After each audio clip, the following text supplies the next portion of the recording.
Hello and welcome to Rajya Sabha Television's special coverage on the Economic Survey 2018. I'm Frank Pereira. With me is Pranjal Sharma. Before we decipher the Economic Survey for you with our panel of guests here in our studios at Rajya Sabha Television's office in New Delhi, let's first take a look at the big headlines for the day. President Ramnath Kovind backs simultaneous elections for Lok Sabha and state assemblies, calls for a sustained debate by all political parties on the subject in his address to the joint sitting of the two houses of parliament.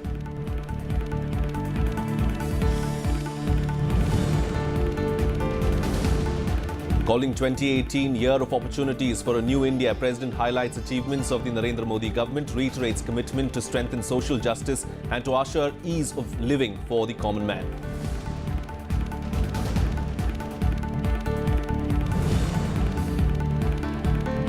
Economic survey sees India poised to regain fastest growing economy tag, estimates growth rate of 7 to 7.5% in the fiscal year 2019, cautions policy vigilance on oil prices, need to increase agriculture productivity.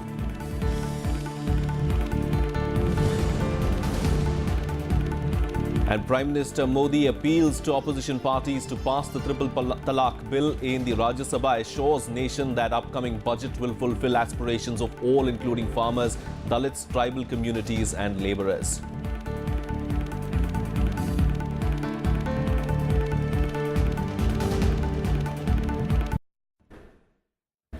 Pranjal, a big day today, leading up to the budget, of course, on February 1st. No question about it, Frank. I think it's also important because this could be the last full budget and the last effort by the government to not just lay out its economic policy, but also talk about what it has achieved in the last 4 years.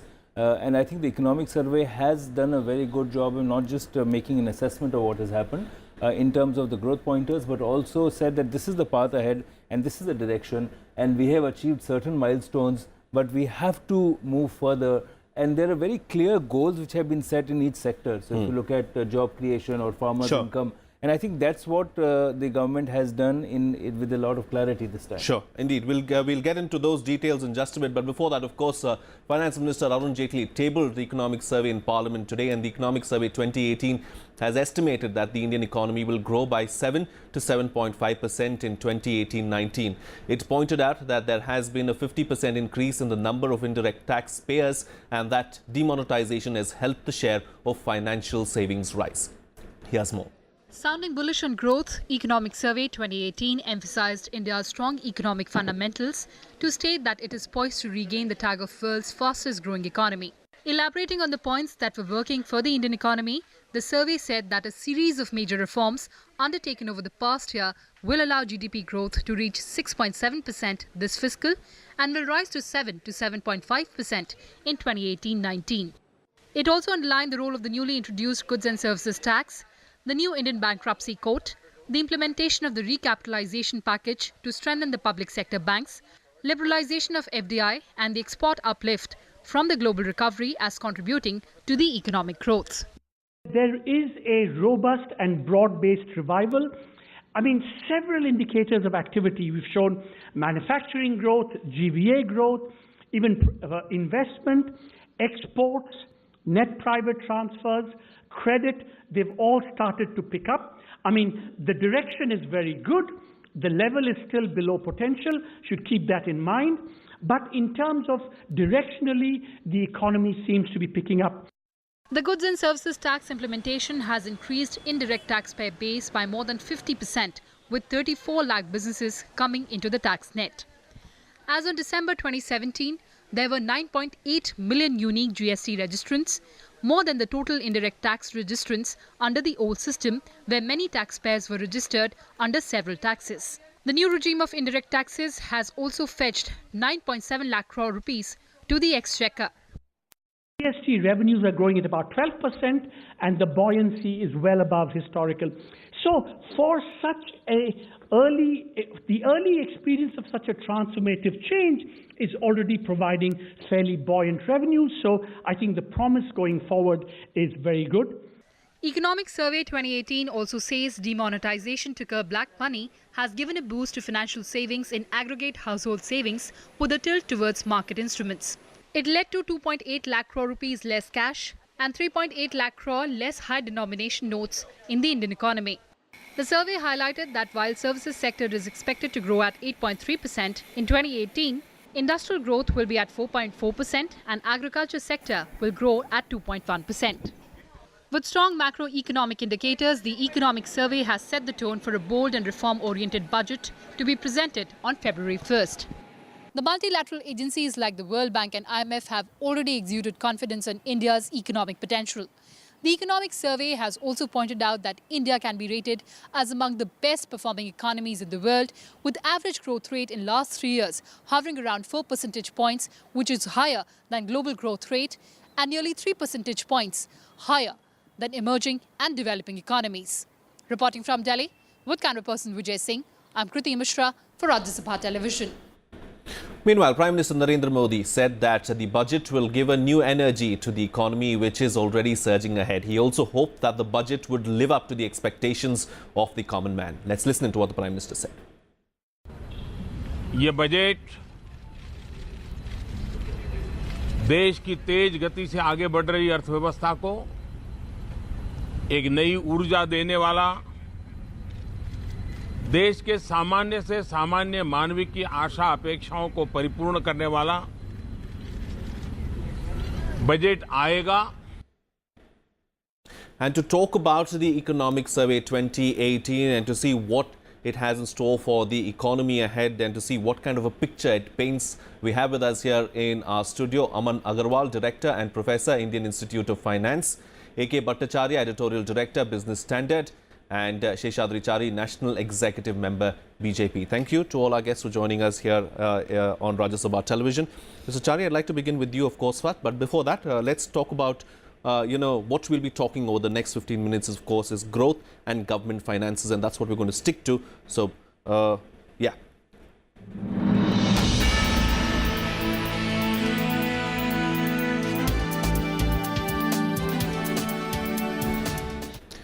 Mr. Chari, as far as the economic survey is concerned, what is the broad message that it sends out? Is it that the worst is over for the Indian economy? I think the broad message, if we talk in terms of signals, I would sum it up as 4E. That is,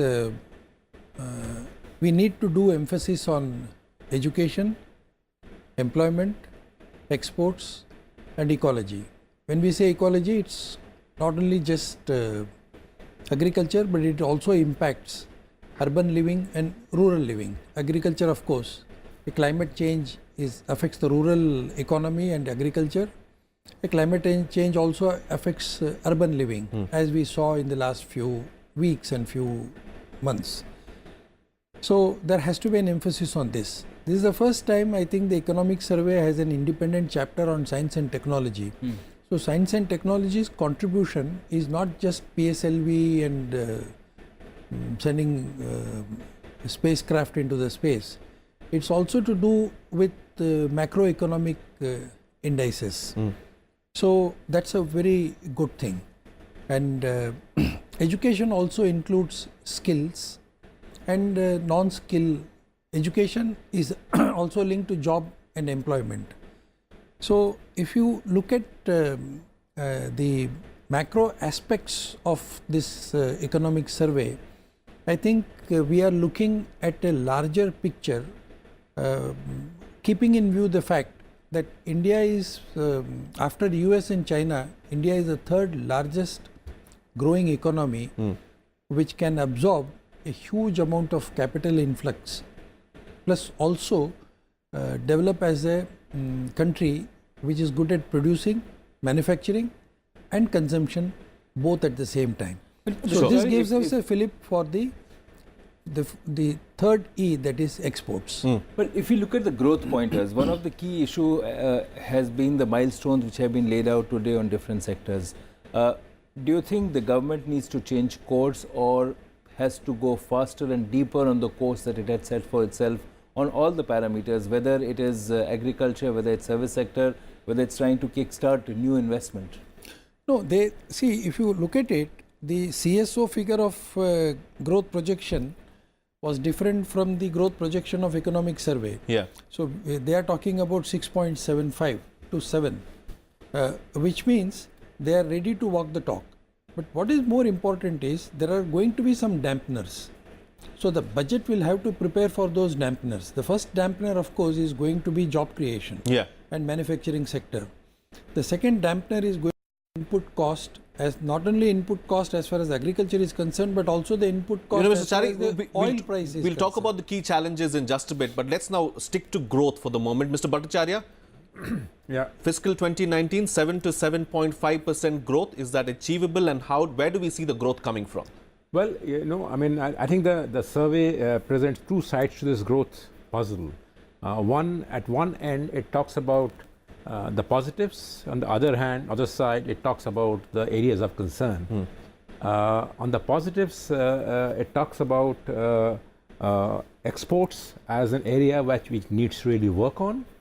And the other element is how to use the insolvency resolution process, the 4 R's, the recognition, resolution, recapitalization and reforms in the financial sector, and use that to release more investments into the system so that growth takes place. So this is the upside potential of the growth scenario, which is why there is a slight acceleration, not very much, from 6.75 to 7 to 7.75. So that's the upside potential. But on the other hand, the survey also paints 3 clear challenges to this growth scenario, which is: one is the rising oil prices. It is already increased by 12%, and IMF is projecting another 11% rise next year. That's one. Number 2, this phenomenal rise in the stock market prices is something that the economic survey has touched upon as an area of concern, how that bullishness in the market should not become a kind of a bubble. Sure. And number 3, it is worrying about fiscal consolidation, which is where the government finances come in, and is actually clearly outlined that how electoral imperatives can probably cast an influence on macroeconomic stability. Therefore, there is need to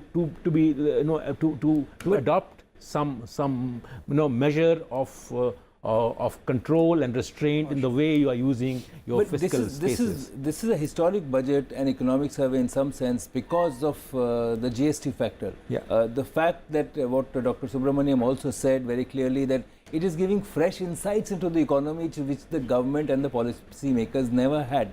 Now, with GST, clearly there's new elements that the government has to look at. Now, the tax base has gone up, the voluntary tax base has gone up, Mr. Bhattacharya. How will this inform the government's budget? Well, the increase, the broadening of the base is a desired outcome. It's something that any government would actually treat as an important source of long-term sustainable revenues. So it is clearly will be an upside. But the bigger point on the GST side, this survey brings out, is the growth rate that he has estimated to be 12% annual growth rate of GST revenues, which shows a tax buoyancy rate of 1.4%. Now, this, as the chief economic advisor pointed out in his press conference, is more than the historical rates of tax buoyancy on indirect taxes. So, in spite of the early pains and the disruptive effect like any major reform has, I think in 6-7 months we have already seen early signs of recovery on tax collection front. So, therefore, going forward, these will be benefits to the system. Sure. Let me bring in Aman Agarwal also I wanted to the picture. to ask him, Professor Agarwal, that you are an expert in finances. How do the finances look? And let's look at not just last year, but the last 4 years. From 2014 till 2018, the average growth rate has been 7.3%. But do you think that in the numbers that have been thrown up now, are we in a better position today than before? I'm happy you asked this question, and I'm happy the recession begins with growth. Firstly, this is the first time that we're seeing a revolutionary change in the document called the Economic Survey. As against just being a report card of the year as to what has happened and what kind of milestones have we achieved, this comes out as a policy document this time, which focuses and factors out what are the key areas which the country needs to be looking at, as well as the government needs to foster on, which is quite unique from the previous economic surveys which is there. When you say 4 years, I think it's been a very good journey, quite positive. We started from a very negative standpoint, a lot of negative aspirations with a lot of problems which had come into picture, with inflation soaring up, with political paralysis or economic policies paralysis coming into picture with the previous government second tenure ending. There were a large number of ifs and buts which this government began with. However, we have been able to convert them into large number of positive factors in the financial terms. What would you highlight as the key 2 or 3 top positive factors? One of the key positive factors which I feel the Modi government has been able to come forward and the Prime Minister has fostered for it is the positive confidence which he has been able to gain within the country and from the overseas market, specifically because that is something which nations take decades. Take Japan, 20 years they not be able to do. United States 2017-7 onwards, they're still not able to come up despite having a huge history and strong flows for their own currency as well as for the country. Countries have been known to take decades. This government has been able to do that kind of positive confidence, turn around the wheel in a span of about 3 to 6 months, which is quite commendable. But what is worrying you at this stage, Professor Agarwal, while these numbers are looking much better, at this stage, what would you say should be a concern that the government must focus on? I like to point out 2 or 3 points before I come to the concern areas. One is, if you really look at some basic factors like the foreign exchange reserves which we have gone up to about $414 billion, which is in January, and I hope by the financial year ending it will cross $420 billion with the way foreign direct investment is coming in. From a mere $0.2 billion in 2000-2001 to about $1.2 billion in 2010-11 to about $5 billion in 2016-17, expected to be around $6 billion this year per month. That's the per month inflow of foreign direct investment which you're looking at, means a multiplier effect in the economic growth which takes place in a country. Now this is something which we have seen happen in the last 3-4 years. Now this is something which is critical. If you look at the inflation also, fairly under control. I would not say that there have not been ups and downs, and that is supposed to happen. But if you look at the kind of inflation which was there before, the buoyancy which used to be there because of the price rises which was taking place, because of the cash economy which was predominantly there, has completely subsided off. The money supply has been only 10% this year, as against 15, 16, 17% prior to this government coming into picture. Now, these are some of the factors which are critical. When we talk of employment growth itself, there are issues about that because employment is directly linked to the GDP growth. Certainly, we don't see that kind of momentum. But if you really look at the worldwide scenario, about 40 to 50,000 jobs being lost in almost every country every month. We are not seeing that kind of a job deprivation taking place in India. We are not seeing rebounds, extensive growths in jobs, but certainly there is no major falls, or at least stabilizing and then looking forward positive side with entrepreneurship and other skill development programs and other things in the revamping of Make in India program which has gone in. Yes, so from that perspective, it is good. The key concerns which have been highlighted, I believe, in the economic survey as well, which typically is on the oil prices per se. And also on Professor, that, we'll continue talking about oil prices in just a bit, but let's take the discussion forward now. Moving on from growth to the agricultural sector and the rural sectors, of course.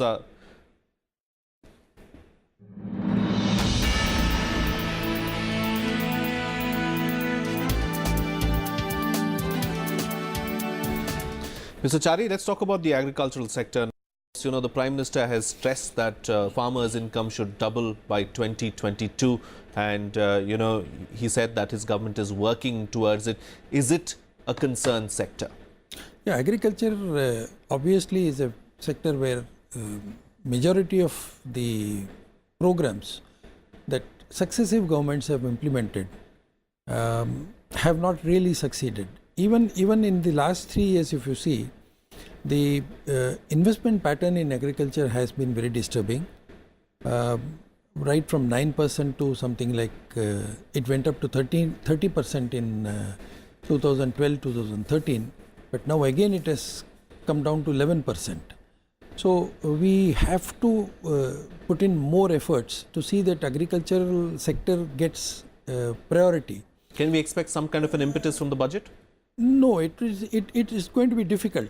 Of course, the farmers would expect it, but it's going to be difficult because the government accepted the Finance Commission recommendation of sharing more of the central tax collection with the states. So with that share of central tax collection to states going up, what the central government has done is reduce the priority lending to agriculture sector in previous budgets also. So this year again it's not going to increase that amount, which means the states will have to allocate more towards agriculture. State allocation towards agriculture has also reduced last year because more and more of this allocation has gone for smart cities and urbanization and issues pertaining to urban development, roads, water, electricity and all infrastructure development. So these things have taken the bulk of the state's contribution to agriculture, and central's contribution to agriculture will have to go from the central tax collection pool, where again a bulk of this has been transferred to the states in keeping with cooperative federalism and all those things. So in all, agriculture has a setback from the central pool as well as the state pool, unfortunately. And then coupled with that is lack of monsoon and ecological interventions. So agriculture sector actually has undergone a series of problems. I am not including the problems arising out of demonetization and GST, which has also affected agriculture sector in a big way, but that seems to be probably over. The shadow of demonetization so it's a thing of the past is what you're saying. But that has not reduced the factors that are going to affect this agriculture. Therefore, this budget will have to make some special provision as far as agriculture is concerned. You know, the government has made this promise of doubling the farmer income. Correct.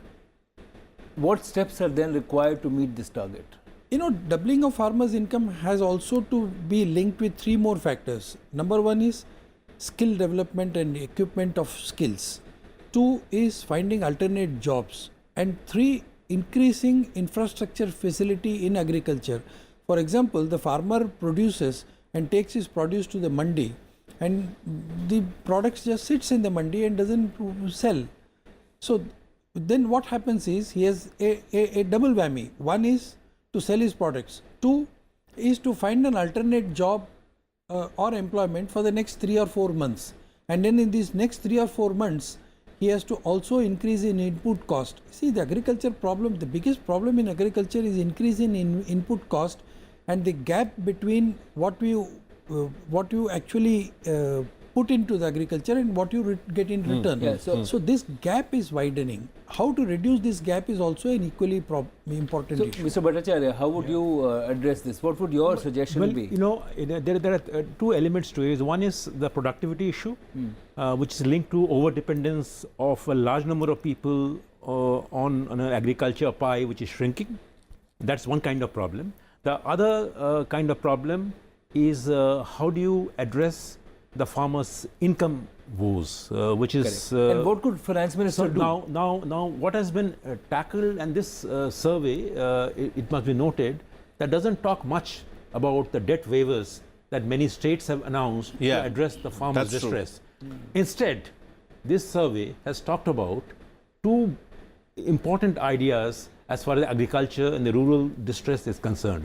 One, it is insisted that technology should be encouraged to be used for productivity enhancement. That's one.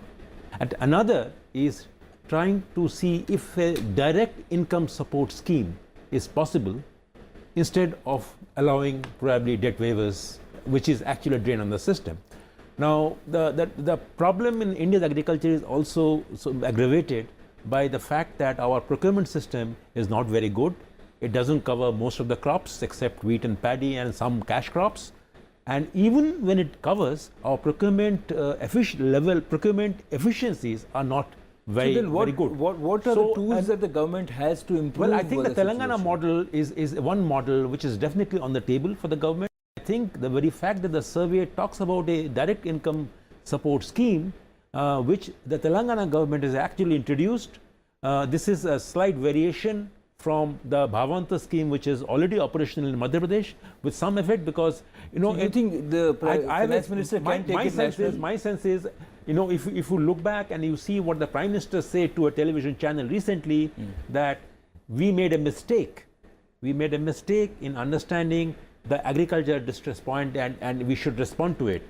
And I don't think that this budget would be without a major initiative on addressing could this rural model distress. could this model be national? Basically, increasing the infrastructure The capacity, areas, the capacity of the agricultural farmer. I mean, capacity not in the sense of you can't increase the land area, you cannot get water from some other source. Correct. But product differentiation can be there. And then also this issue of procurement. More importantly, the procurement doesn't start and end only with procurement. It also has to do with something to do with storage. We expect the farmer to contribute towards the storage. It's not possible. The mandi also cannot. So government will have to do some kind of intervention as far as storage is concerned. So when you say government, it will have to be state. No, it need not necessarily be state. The center also.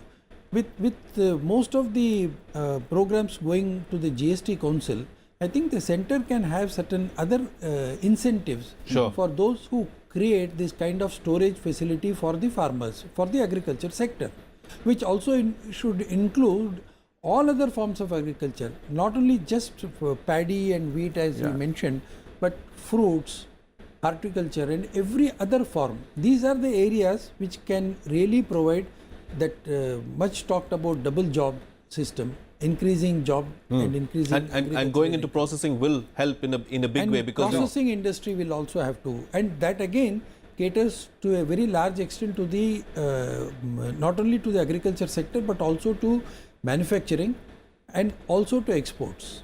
Okay, sure. We'll continue talking about all these things as the program goes along. But before that, of course, the Economic Survey has recommended that the budget should be pragmatic and not aim for extreme fiscal targets. It has also signaled that there are pressures that have to be addressed, such as oil prices in a pre-election year. Among the obstacles to growth, the Economic Survey finds raising investment more significant than raising saving. It also points out that direct tax collections by states are significantly lower than those by counterparts in other federal countries. We see now that there is a robust and broad-based revival. I mean, several indicators of activity. We've shown manufacturing growth, GVA growth, even investment, exports, net private transfers, credit. They've all started to pick up. I mean, the direction is very good. The level is still below potential, should keep that in mind. But in terms of directionally, the economy seems to be picking up quite nicely, quite robustly, and that's what's happening now. Another key concern, according to the Economic Survey, is the constant surge in the oil prices. In this regard, it says the first 3 quarters of 2017-18 oil prices have been 16% greater in dollar terms than in the previous year. In this regard, it calls for policy vigilance in the coming year if high oil prices persist or stock prices correct sharply. If oil prices remain at current levels, I think there will be challenges. We know a rule of thumb, every $10 increase in the price of oil, GDP growth comes down by about 0.2 to 0.3%. The current account deficit will deteriorate by about, again, 0.4 percentage points of GDP, $10 billion. Inflation will be higher also by about 0.2, 0.3%. So I think we need to watch oil prices very carefully. The Economic Survey 2018 highlights agriculture, education and employment as the focus areas in the medium term. On agriculture, it says that raising farm productivity while strengthening agricultural resilience is a priority area. It pegs agriculture growth in financial year 2018 at 2.1%, while the industry growth for financial year 18 likely to be 4.4%. I think that in some ways, my own view is that the government doesn't have to do anything new and radical, etc.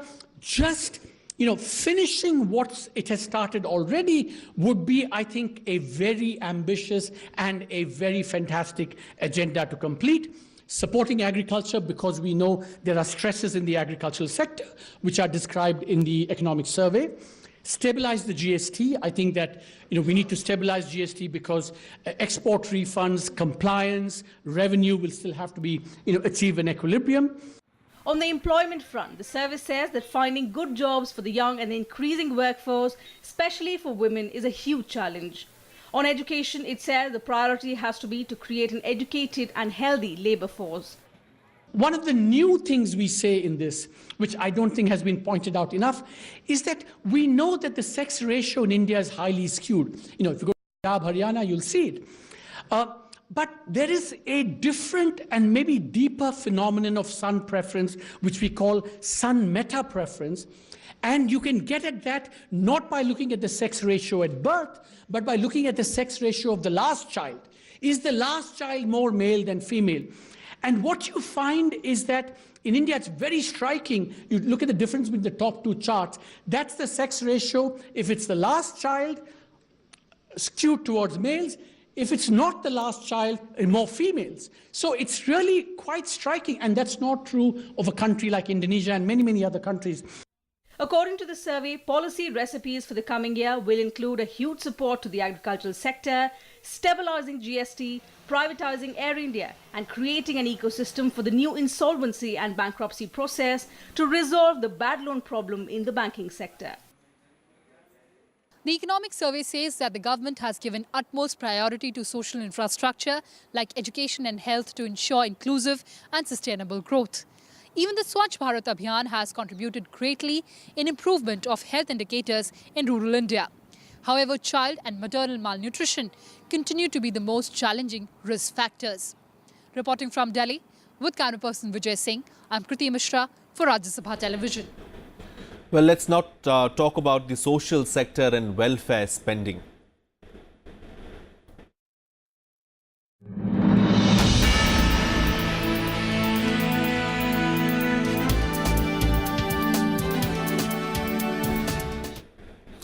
Professor Agarwal, is there enough fiscal space for the finance minister to tinker with social spending?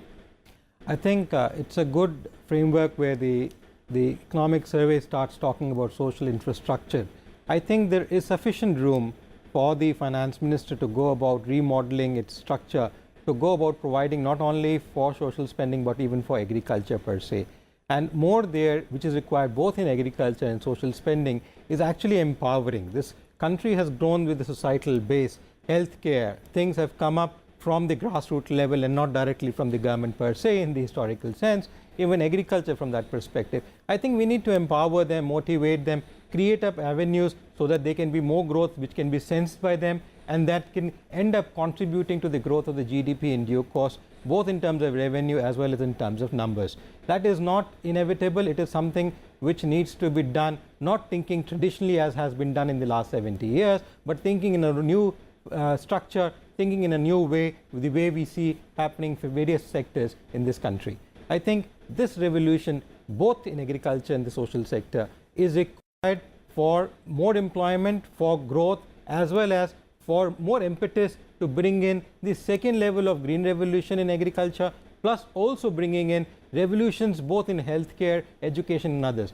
The other important component is, which I think we hope to see happen, is that the regulators unfortunately are not towing the line which the government is wanting to do in the last couple of months, or in fact in last 2 quarters which we see.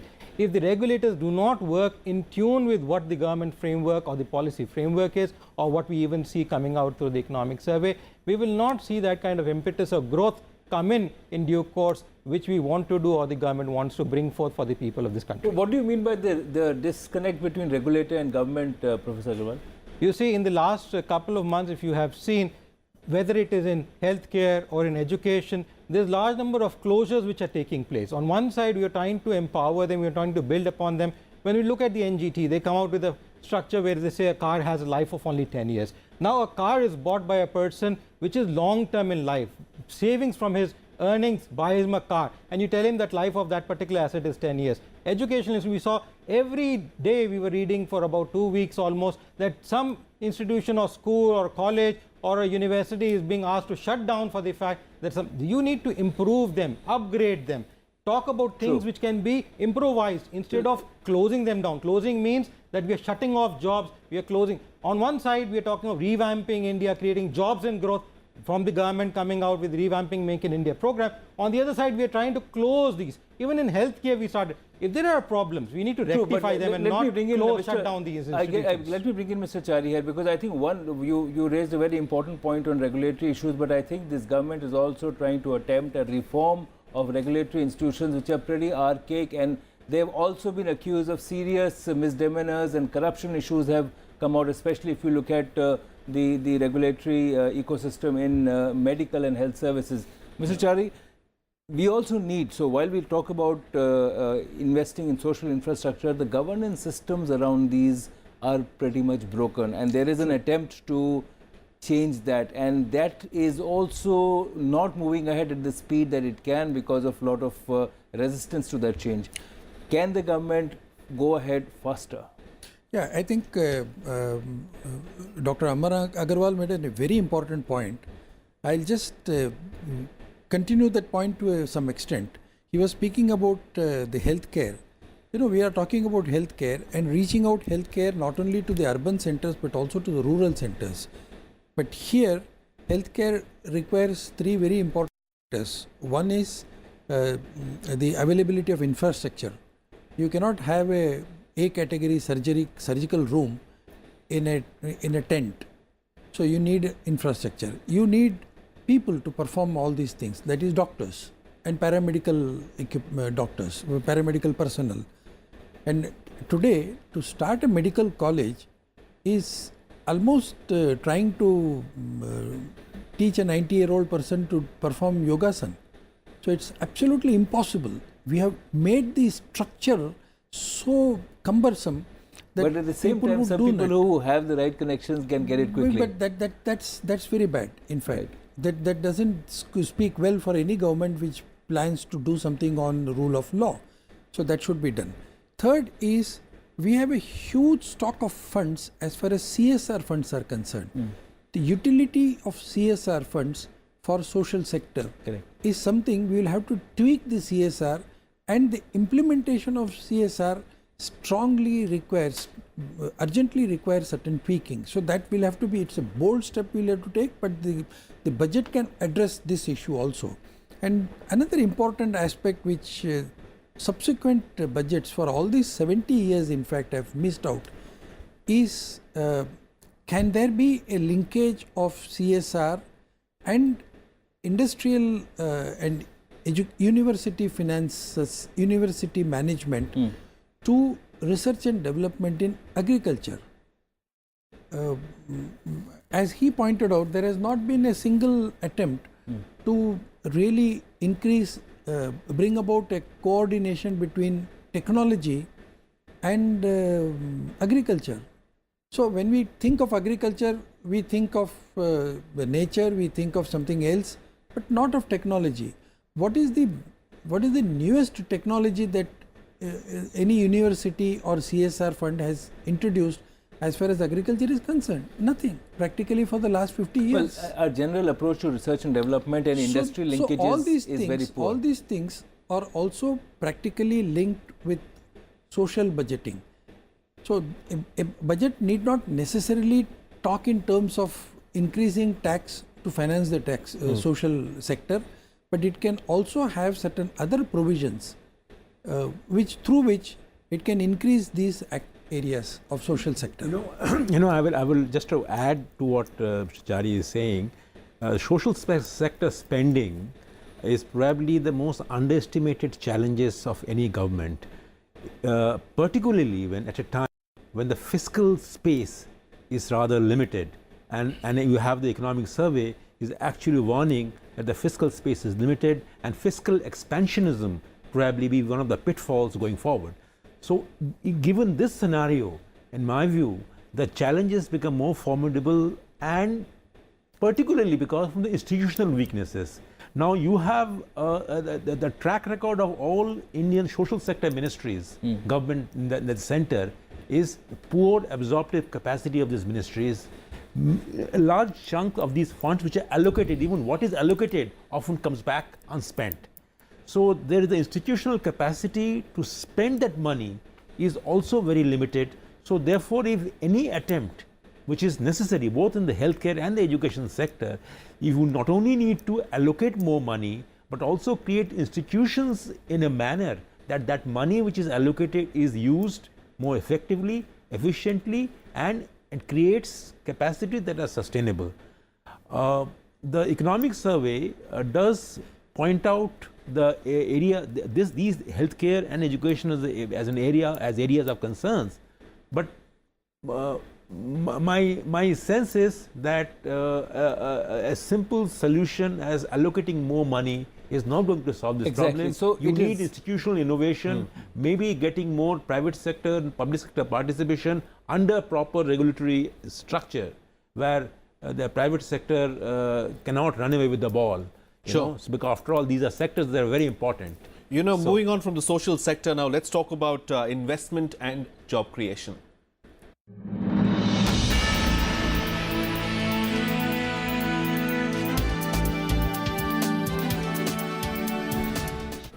Professor Agarwal, the government in the recent past has been criticized, for not creating enough number of jobs. There was a mantra that was coined by several people in the opposition saying jobless growth is what several members in the opposition called it. Do you believe that that problem is going to be addressed?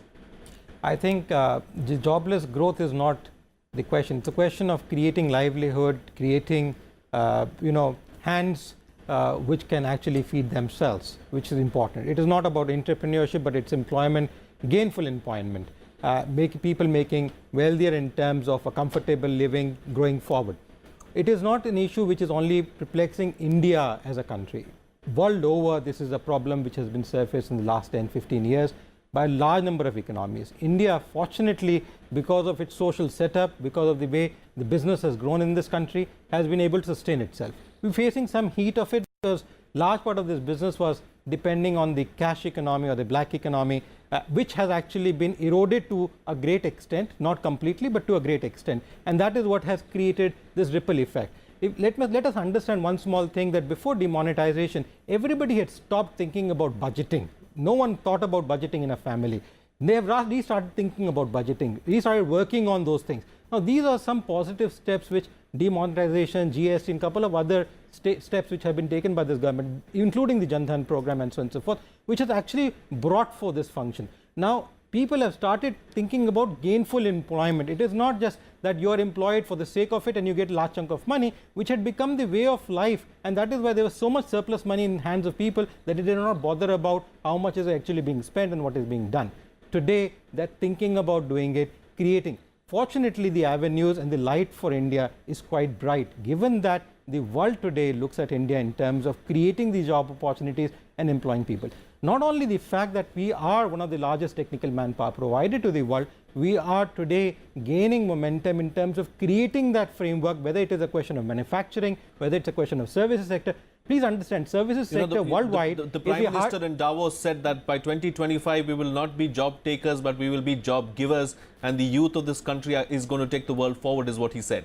Yes, we still are job givers. It's not that we are not. We have to realign certain strategies like the foreign exchange, and I don't want to come on the foreign exchange issue, but the foreign exchange issue, if we are able to strengthen our rupee, automatically we become large amount of gainers in terms of not only the oil problem and others, but when it's a question of services sector itself, as I was saying, it's one of the softer sectors which gets hardest hit immediately when some of these steps like demonetization or recession comes into a country. Despite that, we have seen about 8.3% growth. I think the statistics is talking about it, telling us subtly as to what is going on, the way the informal economy is moving into the formal economic framework through the GST and other framework. Now, these are steps which are in the right direction and correction to build a stronger country and a stronger economy. Please understand, jobs do not grow like industries which are set up in a day or two. It takes time before it comes into place. No, but the I think policy it's an framework is important put into point, place. Professor Agarwal, what you've talked about, it's I think the government framework also has to move from job creation to creation of livelihood. And I was at Davos, Mr. Chari, and I saw the way that foreign investors were very keen to look at India, and they really see India as a place where investment is really going to work. At the same time, the challenges of ensuring that fresh investment leads to job creation and the traditional employment, I think we have to look at that debate very carefully. Yeah. Entrepreneurship has to be encouraged at a level. Do you think that while the institutional frameworks of Mudra and Jan Dhan, etc., are helping in that cause, what else can be done to ensure that job creation or at least livelihood creation, whether in informal or informal, even the difference between that is reducing, what can be done? No, the government is, if you see the last 2 or 3 years, the government has slowly moved from job creation to from mere employment creation instead of concentrating on that to entrepreneurship creation. And livelihood. So, livelihood. So, that is why the Prime Minister speaks about giving more emphasis to the farm laborers and utilization of their time and availability for increasing their income during the non-agriculture period, which is a large one. In nearly 60% of the farm people engaged in farms are engaged only for 5 to 6 months. The rest of the time, their time is wasted, their skills are wasted. But this has to be increased. But merely giving them skill is not enough. You will have to link their skills and products to the market. So from agriculture, from the land to the market has to be created. But the problem is we should not look at investment as a direct result of jobs. Merely investment does not increase jobs. Correct. We saw it because 52% of the contribution to GDP was from the service sector, which had maximum investment and maximum exports, but it did not create jobs. It's and also one because industry going down took away almost 3 to 4,000 people as far as the back office operations were concerned. We haven't discussed, Mr. Chari, about the role of technology with the fourth industrial revolution, automation and artificial intelligence. That job creation that you anticipated vis-a-vis the investment is going to be lesser. So the formal sector's ability to create jobs is going to be limited. So see, ultimately there are only 2 major sectors that we are talking about which creates huge job opportunities. One is agriculture and another is real estate. 80% of the real estate provides 80% of the job creation in real estate belongs to the unskilled laborer. So the skilled part of it, the electrician, the plumber, accounts only for the 20%. And this 20% has to be retained. So merely investment in real estate or mere investment in agriculture itself is not going to create that kind of a job. Sure. Yes, Mr. Bhattacharya. Yeah, I think the job challenge is, to my mind, is real and it is underestimated. I mean, to say that this country doesn't have a job problem is to not to recognize the reality. I will just cite 3 reasons. I mean, one is that to create jobs as see it as livelihood is to underestimate the importance of job, because I think this country doesn't lack jobs. It lacks quality jobs that gives you a means to lead a quality life. So you need to focus on quality jobs. Number 2, just by formalizing an informal job, you don't create new jobs. You create new jobs for the data system. So that's number 2. Number 3, as long as your manufacturing sector is growing at half the rate of what it was growing in the previous year, I don't think we can see jobs to be created. Number 4, unless your exports revive and reach a level of double-digit growth. Remember when we had seen the jobs growth, our exports are doing 20% annually. Yeah. And today your exports are growing at 3 to 4% even, and they have just begun to pick up. So in my view, and fifth is the artificial intelligence and technology that you are referring to, which is also may have killed one kinds of job and creating new kinds of jobs. Correct. So therefore there is need for education and skilled education to take care of this. So there are 5 big issues in the job sector, and the economic survey, the last point I would make, is makes a very good beginning in outlining that the formal sector job actually today accounts for 51% of non-farm laborers. Now we need more such data, because it's only through data that you will recognize the job challenge little more clearly, and without proper data, the surveys have actually, labor surveys have become fewer and far between. And so also I think it's look very for important. optimal solutions. So optimal solution. You did so it's mention, very important. You did mention about industrial growth and manufacturing growth. Can we expect some kind of an impetus in the budget? Well, I think that the budget has to recognize this, MSME sector will have to be taken care of. They're the ones who create jobs. You have the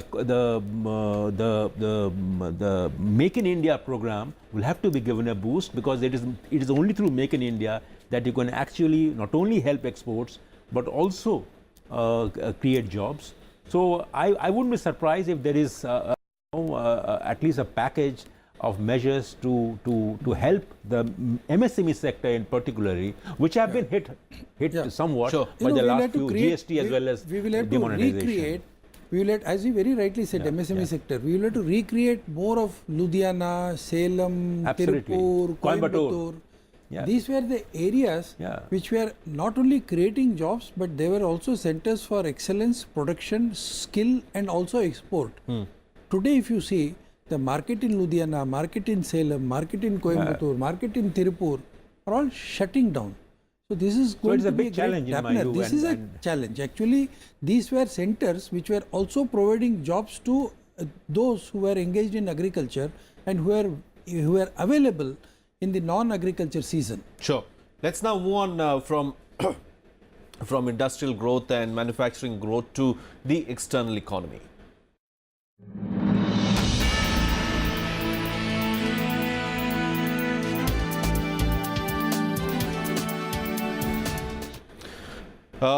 Professor Agarwal, Mr. Bhattacharya was just mentioning that exports have started picking up, and we've seen an upward trend as far as exports are concerned, but still not as expected is what he's suggesting. He wants to see 20 to 25% growth in exports. Will we see that, and what kind of an impetus can we expect from the finance minister for this?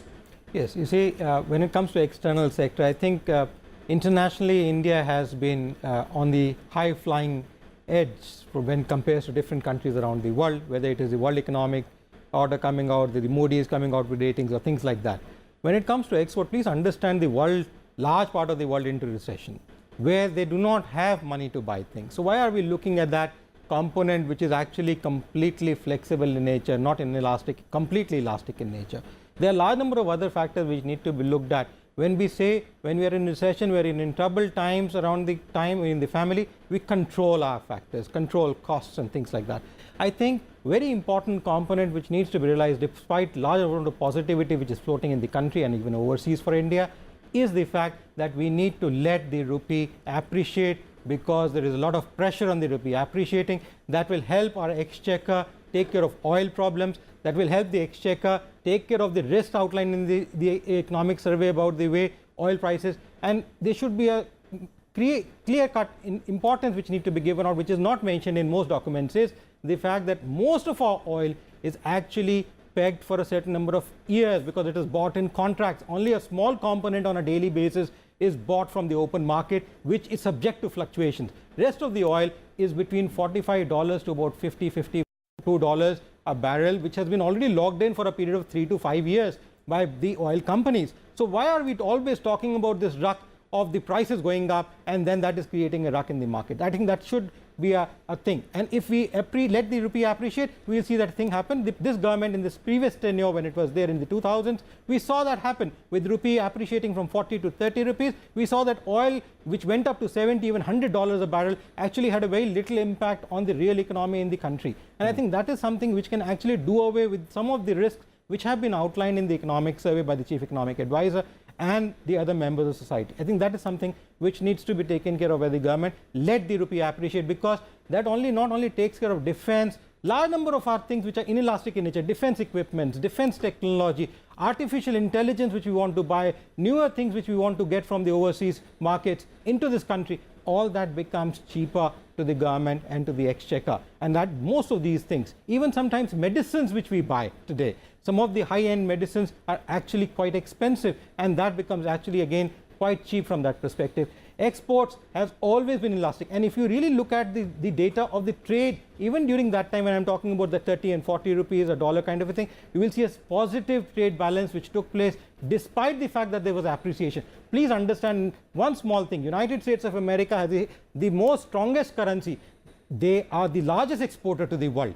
If it is the weak currency which is supposed to be the export component, the United States of America should lower its currency. And we saw that in the last 10 years, when the dollar has been depreciating, their exports have also fallen within their own country. So this should be very clearly understood, that this policy which most countries follow, and largely in developing and emerging markets, is that keep the currency weak, and that will help exports, is something which is not appropriate for the people of the country, for the government, and ultimately even for the exports, because as a net revenue gain, you will get less revenue for the goods you supply to the external market than more. And that is something which I feel should be highlighted. All right.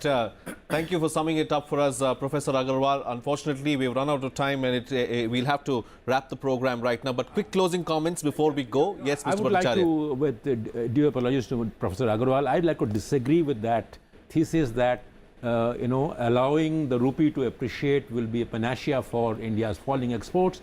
I think quite to the contrary, it will not only kill export but also kill India's Make in India program, because the associated problems of allowing easy imports is exactly what has happened in the last couple of years, where you have actually seen imports being flooded into the economy. So therefore, you have to take a measured response, not just make sure that the rupee finds its true competitive value with regard to India's partners, plus cost of doing business needs to be addressed, because the cost of money is still very high.